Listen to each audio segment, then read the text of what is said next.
angle of contact.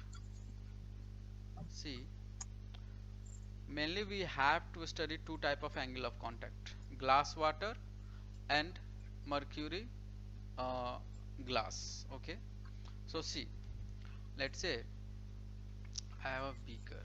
Okay, ये मेरे पास एक बीकर है, ठीक है ना, ये ग्लास है और इसके अंदर मान लो वाटर है, ठीक है, वाटर पार्टिकल्स इसके अंदर वाटर है, ठीक है ना। इस ग्लास के अंदर, मतलब ग्लास है अपने पास, ठीक है, उसके अंदर तुमने वाटर फिल कर दिया है, तो उसके अंदर जो होगा उसका जो meniscus means curvature at the surface, तो वो कर्वेचर जो तुम्हें दिखता है वो इस टाइप का दिखता है, ठीक है, एट द, इस टाइप का तुम्हें कर्वेचर दिखेगा, ठीक है ना, ये कर्वेचर, ठीक है। अब ये कर्वेचर होता है कॉनकेव, ठीक है, इसको मिनिस्कस बोलते हैं, ठीक है ना। ये जो शेप तुम देख रहे हो सॉलिड और लिक्विड के बीच का जो शेप है इसको मिनिस्कस बोलते हैं। ये शेप कॉनकेव हो सकता है, कॉन्वेक्स हो सकता है, depending on the liquid. Okay, now ये जो एंगल है, ठीक है ना, एंगल ऑफ कांटेक्ट क्या होता है, इस पॉइंट पे, ठीक है ना, एंड पे बिल्कुल ग्लास के साथ वाटर मॉलिक्यूल्स हैं, तो अगर मैं यहाँ पे, अगर तुम सरफेस देखो, I am drawing the tangent to this surface, समझ लो, फिर इसको लिखना, ठीक है। ये जो सरफेस इस शेप में बना हुआ है, ठीक है, तो इस पॉइंट पे मैं टेंजेंट ड्रॉ कर रहा हूँ, तो मैं अलग भी दिखा देता हूँ और यहाँ पे भी दिखाऊंगा। तो ये जो टेंजेंट कुछ इस टाइप का टेंजेंट आएगा। If I am going to put a tangent here, so that will be a kind of this, ये टेंजेंट आएगा, ठीक है। अब ये टेंजेंट तुम देखोगे तो ये हुआ इसका angle theta. Okay, so this is theta. अब ये थीटा तुम्हें अगर देख रहा हो, अगर तुम देख पा रहे हो, तो ये क्या है, एक्यूट एंगल है ना। हाँ सर, ये एक्यूट एंगल है, ठीक है। तो ये मैंने कैसे थीटा निकाला है, सरफेस पे या मिनिस्कस पे टेंजेंट ड्रॉ करके। Is it clear? Yes sir, tangent draw करके। अब समझो दो तीन बातें, ठीक है ना। अगर मान लो यही चीज, मान लो मेरे पास एक ग्लास है, ठीक है, ये ग्लास है और इसके अंदर मैंने मर्क्यूरी फिल कर दिया है, ठीक है, तो इसका जो मिनिस्कस तुम्हें इस टाइप का दिखेगा। इस ग्लास के अंदर क्या फिल है, मर्क्यूरी, तो इसका जो मिनिस्कस आता है थोड़ा सा इस टाइप का तुम्हें दिखेगा, उल्टा कॉन्वेक्स। हाँ कॉन्वेक्स इस टाइप का, ठीक है, ये मिनिस्कस दिखेगा। तो ये कॉनकेव दिख रहा और यहाँ पे दिखेगा कॉन्वेक्स। तो सेम कॉन्सेप्ट अगर तुम्हें यहाँ पे देखना है ये एंगल, तो यहाँ पे क्या करोगे, मिनिस्कस पे क्या करोगे, तुम टेंजेंट ड्रॉ करोगे। ओके, तो हाँ I sir, draw a tangent. तो ये एंगल अगर तुम्हें दिख रहा है, so this angle is obtuse angle, obvious. ठीक है। हाँ सर, तो ये theta, this is called angle of contact. तो एंगल ऑफ कांटेक्ट ऑब्ट्यूज होगा या एक्यूट होगा, that will depend on the types of the liquid that we are putting into the glass. Okay, so the meniscus will be concave or convex will depend on the type of the liquid. हाँ sir, Meniscus will depend on the type of the liquid, whether it is going to be concave or yes convex. Now see the reason why this is convex in case of mercury and glass, and why this is concave in case of water and glass. Am I right? हाँ sir, Now we will study about reason. Convex meniscus. See, we have two type of forces. One is cohesive and one is adhesive. What is cohesive and adhesive forces? See, जो same force of attraction between similar molecules, जैसे यहाँ पे अगर तुम देखोगे तो यहाँ पे क्या है, वाटर मॉलिक्यूल्स हैं, ठीक है, यहाँ पे क्या है, वाटर हाँ मॉलिक्यूल्स। सर। मतलब उनके साथ में जो है, मतलब अंदर वाला कोई सा। बिल्कुल, तो ये हो गए वाटर मॉलिक्यूल्स और यहाँ पे मान लो ग्लास के मॉलिक्यूल्स हैं, ठीक है, क्लियर हो रहा है। हाँ सर, यहाँ पे मान लो ग्लास के मॉलिक्यूल्स हैं, ठीक है ना, तो बिल्कुल एजेस पे क्या लगता है, force of adhesive. Adhesive force क्या होता है, force of attraction between different molecules. You can write adhesive तो ये force. फोर्स होता क्यों है? ठीक है ना, ये मॉलिक्यूल्स के कारण होता है, ठीक है ना, आपस में जो मॉलिक्यूल्स, जैसे कि सरफेस टेंशन कैसे अराइज हो रहा था, आपस में मॉलिक्यूल क्या होते हैं, हाँ आपस सर। में एक दूसरे को अट्रैक्ट कर रहे थे, तो लेयर बन रही थी, तो वहां पर उस लेयर पे टेंशन क्रिएट हो रहा था। तो ये उस टाइप की मॉलिक्यूल के बीच के ये फोर्सेज हैं। एक होता है force of cohesive, this is cohesive force. हाँ। ठीक है, कोहेसिव फोर्स क्या, force between similar molecules, similar molecules. Adhesive force, force between different molecule. Note करो इसको, डिफरेंट मॉलिक्यूल्स के बीच में जो फोर्स लगता है that is called adhesive force. Same molecule के बीच में जो फोर्स लगता है, force of attraction, that is called cohesive force. ठीक है, तो हाँ ग्लास और वाटर के बीच में क्या होता है इस केस में, सर। जब ग्लास और वाटर इंटरफेस में, कि जो क्या होता है कि एडहेसिव फोर्सेस हैं, ठीक है, फोर्स बिटवीन डिफरेंट मॉलिक्यूल्स, जो एडहेसिव फोर्सेस हैं वो क्या होते हैं, कोहेसिव फोर्सेस से ज्यादा होते हैं। ठीक है, ये ऑब्जर्वेशन किया गया कि in case of glass and water surface adhesive forces are more than cohesive forces. Okay, तो इसका मतलब है, अगर तुम थोड़ा ध्यान यस। देखोगे कि ये सारे मॉलिक्यूल यहाँ का इधर आना चाहेगा, ये यहाँ के मॉलिक्यूल इधर आएंगे यहाँ, तो इस टाइप का कुछ शेप तुम्हें मिलेगा। ठीक है ना, इस टाइप का। ठीक है, तो क्या ऑब्जर्वेशन हुआ ग्लास और वाटर के केस में कि जो एडहेसिव फोर्सेस है, मतलब ग्लास के मॉलिक्यूल और वाटर के मॉलिक्यूल के बीच का जो फोर्स है वो फोर्स ज्यादा होता है ग्लास वाटर वाटर के मॉलिक्यूल्स के बीच का। हाँ सर। तो एडहेसिव फोर्स अगर कोहेसिव से ज्यादा हुआ, ठीक है, तो एंगल तुम्हें क्या मिल गया, एक्यूट, मतलब एंगल ऑफ कांटेक्ट क्या है, एक्यूट। ठीक है, हाँ सर। उसके बाद क्या तुम बोल सकते हो कि जो तुम्हारा मेनिस्कस बन रहा है वो कैसा बन रहा है, कॉनकेव, कॉनकेव मेनिस्कस। ठीक है, यस। तो ये सारी चीज अपने को याद रखना पड़ेगा। ठीक है ना, दो ही चीज पढ़ना है अपने को, ग्लास वाटर और ग्लास मर्क्यूरी। तो ग्लास वाटर के केस में एडहेसिव फोर्सेस क्या होते हैं, ज्यादा होते हैं कोहेसिव से, तो जो तुम्हारी एंगल ऑफ कांटेक्ट बनती है दैट इज एक्यूट, और जो मेनिस्कस बनता है वो कॉनकेव बनता है। ग्लास और मर्क्यूरी के केस में क्या हाँ सर। होता है कि जो कोहेसिव फोर्स होती है वो क्या होती है, ज्यादा in comparison with the adhesive forces. ठीक है, मतलब हाँ सर। मर्क्यूरी और ग्लास के मॉलिक्यूल के बीच का जो फोर्स लगता है वो कम होता है in comparison with mercury molecule mercury mercury molecules of force of attraction. ठीक है, यस सर। तो इससे तुम्हें क्या एंगल मिल रहा है, obtuse angle of contact, obtuse angle of contact. और क्या मिल रहा है, तुम्हारा जो मेनिस्कस बन रहा है that is called convex, convex, convex. जैसे मान लो कि ये सरफेस है, ठीक है ना, ये सरफेस है और तुमने इस पे रख दिया पानी। ठीक है ना, मान लो ये ग्लास है, ठीक है, और इस पे पानी रख दिया, तो पानी कुछ इस टाइप का रहने की कोशिश करती है। ठीक है,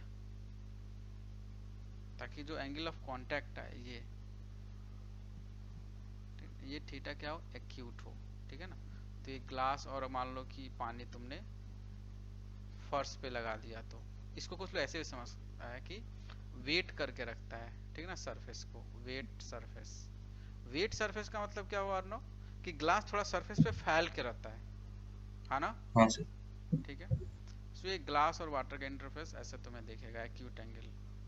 तो इसको कुछ लोग वेट सरफेस से भी समझ सकता है, लेकिन वही मान लो कि ये ग्लास है, ठीक है, दिस इज ग्लास, और यहाँ पे मर्क्यूरी मैंने रख दिया, तो मर्क्यूरी तुम्हें कुछ ऐसे दिखेगा, मतलब ऐसे, है ना, यहाँ पे अगर मान लो Hg है तो, हाँ ठीक है सर। ना। तो ये ग्लास पे कम सरफेस लेता है, ठीक है, ग्लास पे ये क्या लेता है, कम सरफेस लेता है, मतलब do not wet the surface. तो ऐसे भी कुछ लोग समझता है। डू नॉट वेट और वेट का मतलब समझ में आ रहा है क्या तुम्हें? हाँ सर। क्या आ रहा है समझ में? तो है कि मतलब अगर उसको थोड़ा सा ये कर दिया तो वो पूरा फैल जाता है, हाँ, पानी मतलब सरफेस पे, चिपकता है। ग्लास सरफेस पे फैल कर रहेगा, और मर्क्यूरी हाँ सर। कम सरफेस लेगी ग्लास हाँ, की। उस पे पूरा मतलब अगर पोर किया मर्क्यूरी को तो कुछ चिपकेगा नहीं। कुछ चिपकेगा नहीं, बिल्कुल, डू नॉट वेट।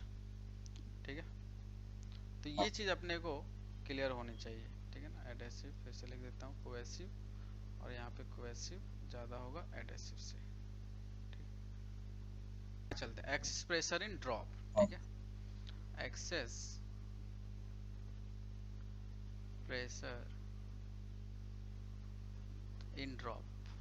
ओके, अच्छा, what is open tube manometer, what was the application? Excess pressure in drop, okay sir. भूल गए? अर्णव बताओ।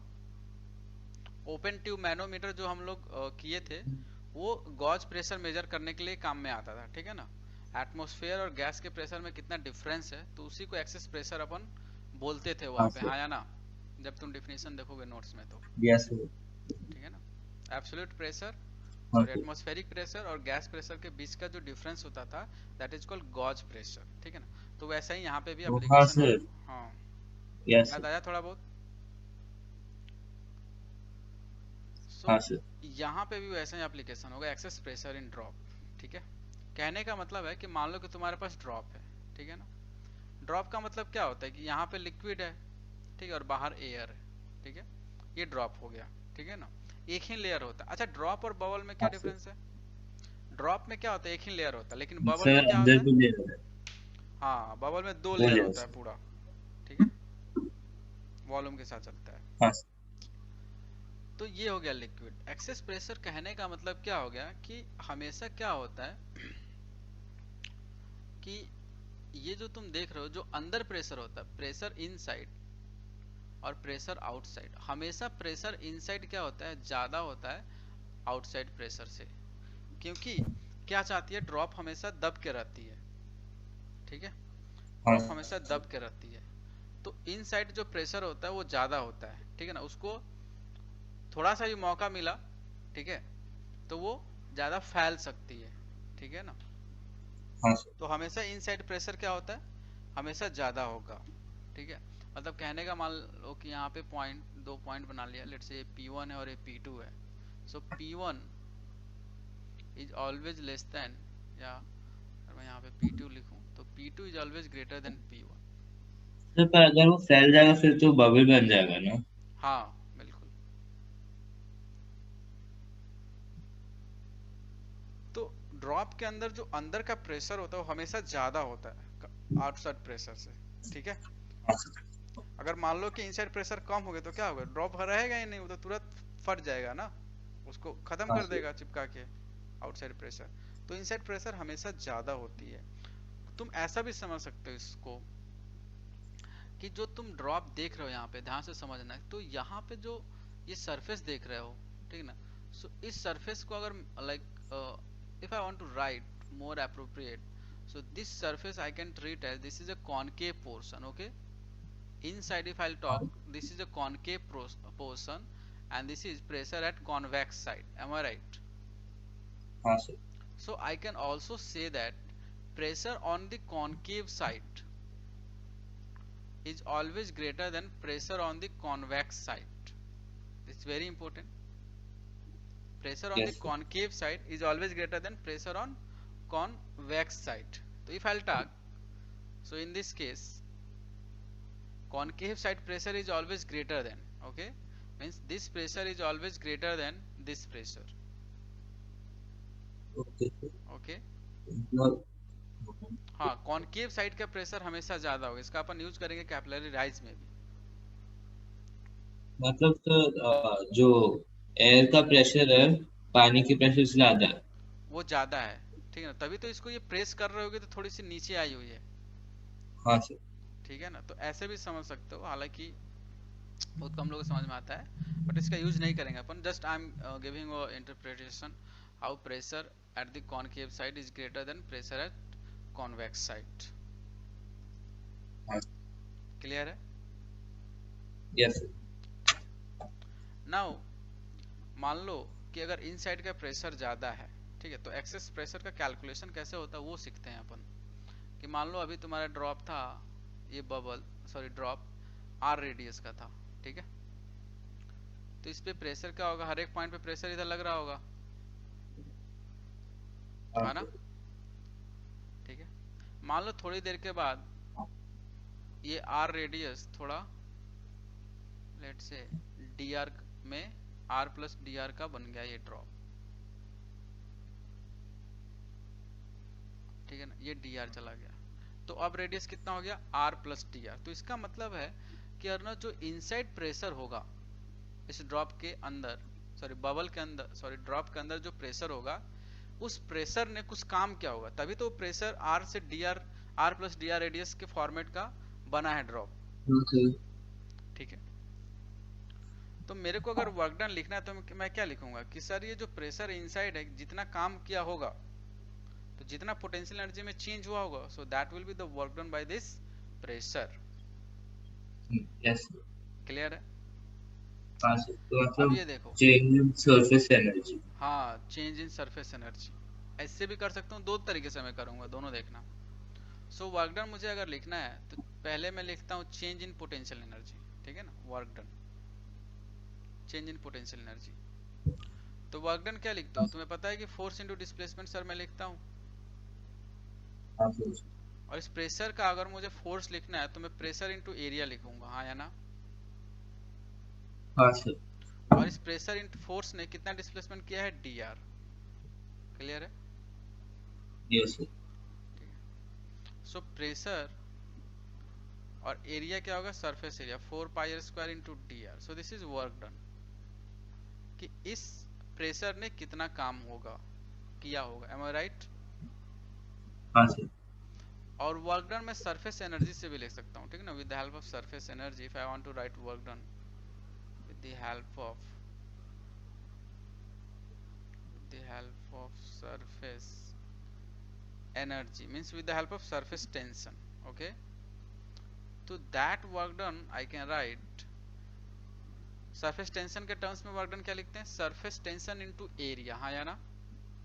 हाँ सर तो ये मैं लिख सकता हूँ सरफेस टेंशन और चेंज इन एरिया, तो area final minus area initial, I can right.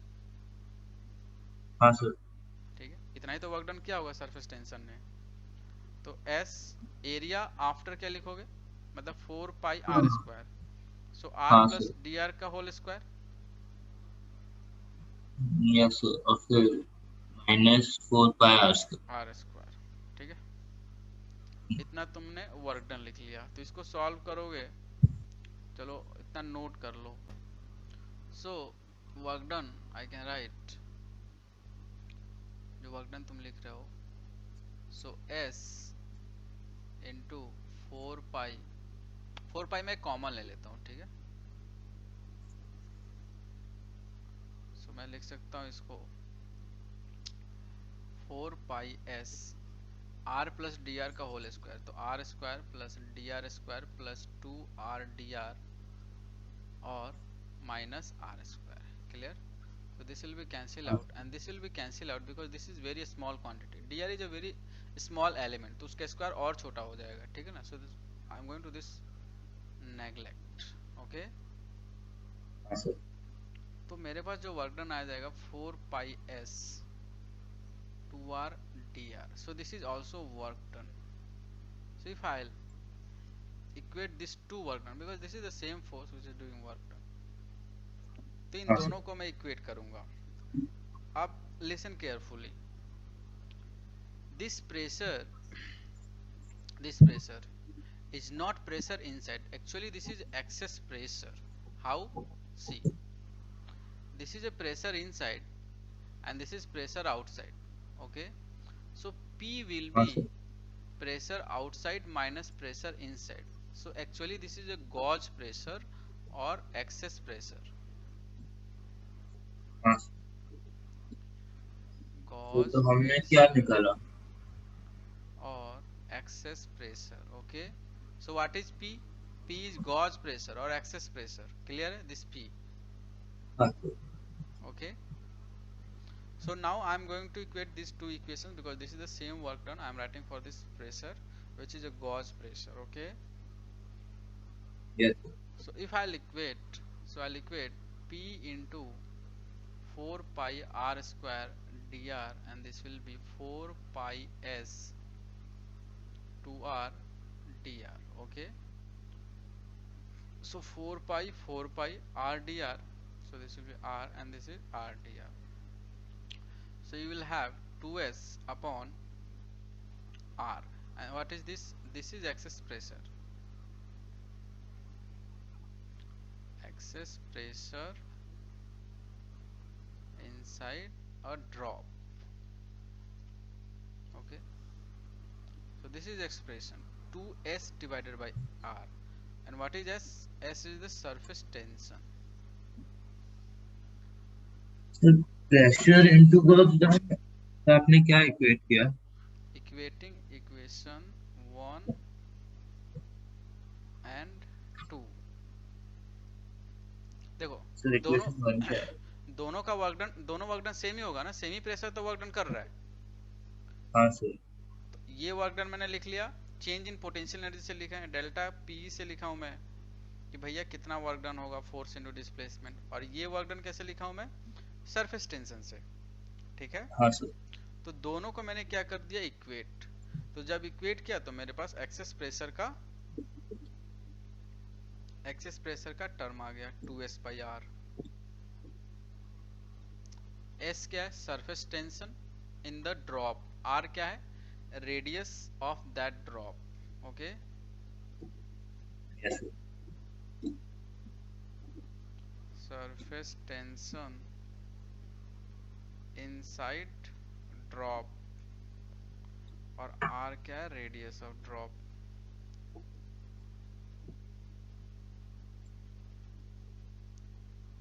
I'm going to say this is a, let's say a drop, we have said 2s by r, and if I'm going to say this is a bubble. Okay, तो ये bubble है. तो bubble का case क्या होता है कि sir यहाँ पे लिक्विड रहता है, ठीक है, और फिर से यहाँ पे एयर रहता है. ठीक है, अंदर एयर आ गया. बबल में क्या होता है? दो सरफेस होता है, यहाँ पे भी एयर हो जाता है, बाहर भी एयर हो जाता है, और बीच में लिक्विड रहती है. So this is called bubble. Okay, तो एक प्रेशर के कारण या एक सरफेस के कारण जो तुमने एक्सेस प्रेशर लिखा वो 2s बाई आर लिखा.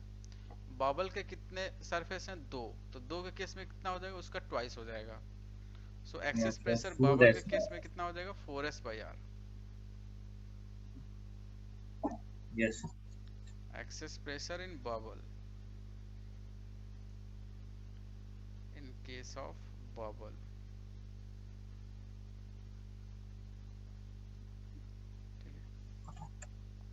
सो ड्रॉप और बबल अगर same radius of cross section है तो बबल का जो प्रेशर होगा वो ज्यादा होगा. क्लियर हुआ? अगर सेम रेडियस ऑफ हाँ क्रॉस सेक्शन है और टेंशन, सरफेस टेंशन, सॉरी. हाँ should we sir. Move forward? हाँ सर। Capillary rise.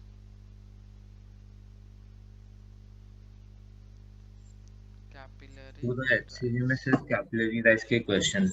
हाँ, कैपिलरी राइज देखो. कैपिलरी क्या होता है? बहुत ही छोटी पतली ट्यूब होती है, ठीक है ना, छोटी रेडियस की क्रॉस सेक्शनल, बहुत छोटी रेडियस पतली ट्यूब होती है, ठीक है ना, स्मॉल हाँ ट्यूब. सर। या तुम लिख सकते हो long tube, sorry small tube नहीं, long tube with a very small cross sectional radius. Capillary क्या होती है? छोटी ट्यूब होती है, सॉरी बड़ी ट्यूब होती है जिसकी छोटी रेडियस ऑफ क्रॉस सेक्शन होती है, ठीक है, पतली. So that is called capillary. और उसमें जो लिक्विड राइज करता है उसको हम लोग क्या बोलते हैं? कैपिलरिटी. व्हाट इज हाँ sir. Capillarity, Aryan?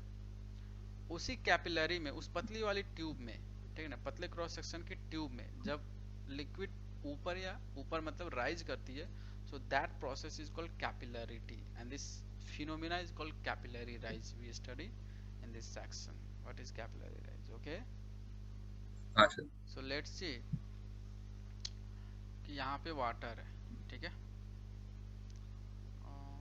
This is यहाँ पे वाटर, ठीक है, और मान लो मेरे पास एक कैपिलरी है, ठीक है, बहुत पतली होती है, ठीक है ना, बट मैं अपन समझने के लिए इसको थोड़ा बड़ा बना रहे हैं, ठीक है, ताकि हाँ तुम्हें सर। समझ में आए। बहुत पतली होती है, इसका रेडियस ऑफ क्रॉस सेक्शन समझने के लिए अपन बड़ा कर रहे हैं ठीक है, तो मान लो इसका कुछ ऐसा, ठीक है, इसके अंदर क्या है, वाटर है, ठीक है, तो वाटर क्या होगा, धीरे धीरे राइज क्या होगा इस ट्यूब में, ठीक है ना, बहुत पतली होती है, अपन समझने के लिए इसको बड़ा बना रहे हैं, ठीक है, यस सर। तो इसमें राइज क्या होगा, ठीक है, सो राइज क्या होगा, तो ये ग्लास है, कैपिलरी किसका बना रहता है, ग्लास का, ठीक है, हाँ capillary sir. Made of glass, ठीक है, तो क्या होगा अगर तुम देखोगे यहाँ पे, तो यहाँ पे मिनिस्कस कैसा बनेगा आर्यन, क्या कौन के? कॉनकेव, इस टाइप का मिनिस्कस बनेगा, हाँ या ना, हाँ सर। ठीक है ना, कॉनकेव मिनिस्कस, और मेरे को दिखाना है, तो अगर मेरे को देखना है कि सरफेस टेंशन कहाँ लग रहा होगा, तो I draw tangent to the surface and this is yes sir. Theta, and I can also draw like this and this is theta, okay. Yes. Now जो सरफेस टेंशन होता है, surface tension always acts in the tangential direction, yes sir. Surface टेंशन always acts in tangential direction, okay, जो तुमने yes. Surface पे tangent draw किया उसी direction में सरफेस टेंशन काम करती है, सो टेंजेंशियल डायरेक्शन, ओके। यस जो ये मिनिस्कस बन रहा है, तो इस मिनिस्कस का मैं जो भी कैपिलरी का रेडियस ऑफ क्रॉस सेक्शन होगा वही इस मिनिस्कस का रेडियस ऑफ क्रॉस सेक्शन होगा, है ना, हाँ सर। ठीक है, तो अगर तुम देखोगे, ठीक है, तो इस डायरेक्शन में अगर ये थीटा है तो ये भी थीटा होगा, ऊपर की तरफ क्या फोर्स लगेगा, एस कॉस थीटा, है ना, हाँ और सर। इधर क्या हो जाएगा, S sine theta, S sine theta. So what I have taken the component of surface tension in the forward direction, sorry, in the upward direction and to the perpendicular direction of this capillary, तो अपने काम का कौन सा direction है, upward direction, ठीक है, S cos theta. हाँ सर। तो एस कॉस थीटा क्या करेगी आर्यन, ये चाहेगी कि कैपिलरी के अंदर जो भी फ्लूइड है उसको मैं ऊपर लेके जाऊं, एम आई राइट, हाँ सर। एस कॉस थीटा क्या चाहेगी कि कैपिलरी के अंदर जो भी राइज है या जो भी फ्लूइड है इसको मैं ऊपर लेके जाऊं, ठीक है, हाँ सर। लेकिन जितने भी इसके अंदर फ्लूइड राइज किया होगा तो उनका क्या होगा, वेट होगा, हाँ या ना, यस सर। तो वेट के कारण जो इनका ग्रेविटेशनल फोर्स लग रहा होगा mg, so mg wants that this height of capillary rise should be in downward direction, but s cos theta always tends that this height should increase, clear हो रहा है, yes sir. so if I am going to write force in upward direction, force in upward direction, okay,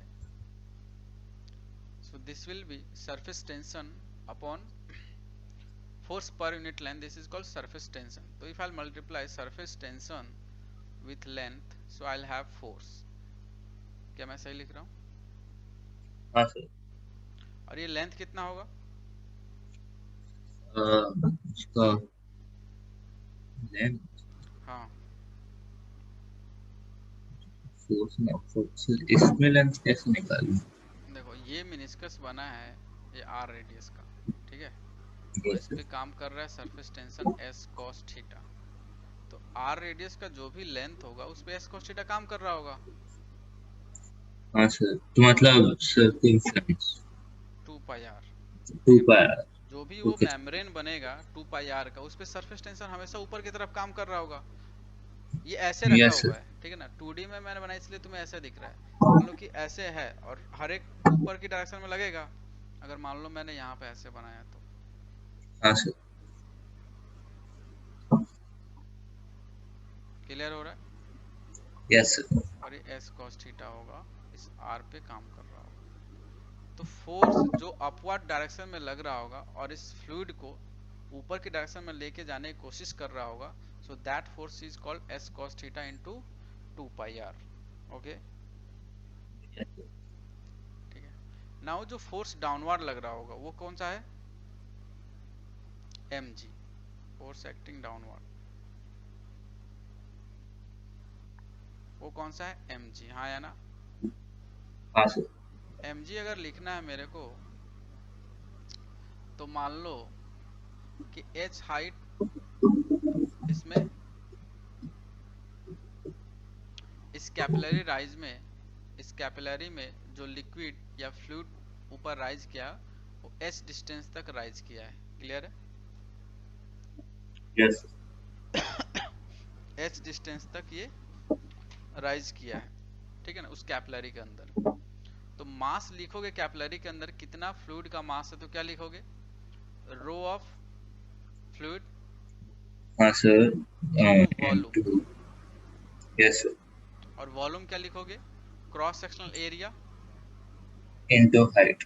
into height. क्या मैंने सही लिखा है, देखो ध्यान से। हाँ सर। मास उस एच कॉलम में, एच कॉलम के अंदर कितना मास होगा फ्लूइड का, सो that will B density of the fluid into volume, उसके अंदर कितना है फ्लूइड का। और उस वॉल्यूम को मैं लिख सकता हूँ cross sectional area into height of that liquid column. So this will be हाँ। Force acting downward, M G. Okay. Yes sir. अगर मैं इन दोनों फोर्सेस को बैलेंस कर दूं, so I will get H. Okay, yes. Equilibrium condition में। So S cos theta,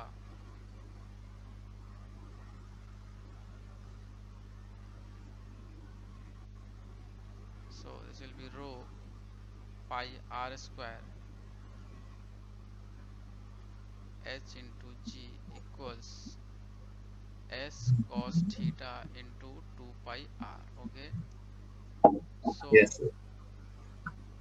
pi r will be pi r. So now this will be 2s cos theta divided by rho g into r. This is h. Yes sir. ठीक है। Rho क्या है, R N, rho is the density of the fluid, या density of, अगर water है तो water. Clear है। हाँ जी हाँ क्या है, sir. Acceleration due to gravity. R क्या है, जो भी तुम कैपिलरी ले रहे हो, जो भी ट्यूब ले रहे हो, उसका रेडियस ऑफ क्रॉस सेक्शन, हाँ या ना। Yes sir. और थीटा क्या है, थीटा एंगल ऑफ कांटेक्ट है। हाँ सर। थीटा क्या ये है, दो एंगल ऑफ गुड कांटेक्ट। ठीक है। सर, लिखना है मुझे। हाँ, और एस क्या है, surface tension. So S is the height of capillary, height in capillary, या capillary rise, height in capillary. Note करो इसको। सो इतना क्लियर है, आर्यन। हाँ सर। तो हाइट इन कैपिलरी राइज होगा वो 2s cos theta upon rho G R. तो height in capillary rise is inverse relation with the radius of the capillary tube. Is it clear. Yes sir. तो ये expression बिल्कुल याद होना चाहिए अपने को, जो भी तुम सीख रहे हो यहाँ पे, 2s/r 4s/r 2s cos theta upon rho G R, पूरा याद होना चाहिए, ठीक है ना। अब मान लो कि तुम्हारा कैपिलरी राइज है, ठीक है ना। तो जो हाइट इन कैपिलरी राइज आया है वो है 2s cos theta upon rho G R, ठीक है। अब मान लो कि ये है तुम्हारा कैपिलरी, ठीक है ना। ये इतना ज्यादा क्रॉस सेक्शनल रेडियस नहीं होता, मैं जस्ट समझाने के लिए बना रहा हूँ, बहुत पतला होता है, ठीक है। तो अगर हाँ मान लो सर। कि तुम्हारे पास ये है, ठीक है ना, ग्लास और water, glass and pure water, ठीक है। प्योर वाटर अगर मैं लूँ, कोई उसमें मिक्सिंग नहीं हो। तो ग्लास एंड प्योर वाटर के बीच में जो थीटा होता है, मतलब angle of contact, angle of contact वो होता है 0 डिग्री। हाँ सर। ठीक है, ग्लास और प्योर वाटर के केस में जो एंगल ऑफ कांटेक्ट होता है, ठीक है ना, वो ऑलमोस्ट मतलब 0 डिग्री के आसपास होता है। ठीक है ना, ये थीटा ऑलमोस्ट 0 डिग्री होता है। तो उस केस में जो एच मैक्स आएगा कितना हो जाएगा, 2s/r, मतलब rho G R, sorry, H max. So glass और प्योर वाटर के केस में जो कैपिलरी राइज का मैक्सिमम हाइट आता है वो कितना आता है, 2s/ρgr। हाँ सर। ठीक है, अब देखो, अब मान लो कि तुमने ले लिया ग्लास और मर्क्यूरी, ठीक है, लेट्स से सपोज, ठीक है, ग्लास और मर्क्यूरी ले लिया तुमने। तो ये तुम्हारी ट्यूब है और इसके अंदर तुमने फिल कर दिया Hg। ठीक है, अब दिक्कत क्या होगा, Hg दिक्कत क्या होगा, इस कैपिलरी के अंदर जो थीटा होता है वो कितना होती है, ऑब्ट्यूज एंगल। ये थीटा क्या होता है, एंगल ऑफ कांटेक्ट ऑब्ट्यूज होता है। ठीक है, हाँ सर। ठीक है, अब ऑब्ट्यूज होने की वजह से देखो π/2 प्लस समथिंग, ठीक है, दिख रहा है क्या, π/2 प्लस समथिंग। ठीक है, फिर बताइए तो आपका कैमरा उसमें, का। हाँ कुछ डाउट पूछ हाँ रहे हो सर। क्या? नहीं नहीं, आपका कैमरा कवर कर रहा था, मुझे इसको मूव करना था। ओके ओके, हाँ तो मैं हाँ बोल रहा सर। था कि अगर Hg और ये ग्लास है, ठीक है ना, ग्लास और मर्क्यूरी की अपन बात कर रहे हैं, तो उस केस में जो थीटा होता है ऑब्ट्यूज एंगल हो जाएगा। तो होगा क्या कि तुम्हारा जो H आएगा, मतलब 2s cos theta upon rho G R, तो ये निगेटिव वैल्यू दे देगा, हाँ या ना, हाँ, फिर cos थीटा कैसे? निगेटिव हो जाएगा ना ऑब्ट्यूज के लिए। हाँ सर। तो जैसे निगेटिव वैल्यू आएगा तो इसका मतलब क्या है कि मर्क्यूरी का जो बिहेवियर होगा, ठीक है ना, वो अलग टाइप का होगा, मतलब H निगेटिव हो गया। कहने का मतलब हो गया, मतलब H निगेटिव हो जाएगा। ये समझाने के लिए बता रहा हूँ मैं, तुमसे कोई नहीं पूछेगा ये। ठीक है, समझाने के लिए बता रहा हूँ कि होगा क्या, H निगेटिव मतलब कि मान लो कि तुम्हारी फ्लूइड, मतलब Hg यहाँ तक फिल है, ठीक है ना, इस हाइट तक, और तुमने इसके अंदर डाल दिया एक कैपिलरी। कैपिलरी दोनों तरफ से ओपन होती है, यानी ऊपर से क्लोज कर दिया। तो अगर तुम्हारा एक्चुअल हाइट ये है, ठीक है ना, तो इस कैपिलरी के अंदर H निगेटिव है, मतलब बाहर की हाइट से इसमें राइज क्या होगा, कम होगा, यहाँ तक होगा। ठीक है, यस। मतलब बाहर फ्लूइड तुम्हारा यहाँ तक है, लेकिन जैसे ही कैपिलरी होगा तो कैपिलरी के अंदर जो बाहर की हाइट होगी उससे कम हाइट Hg राइज करेगी। So that's why H is negative here. Clear हुआ?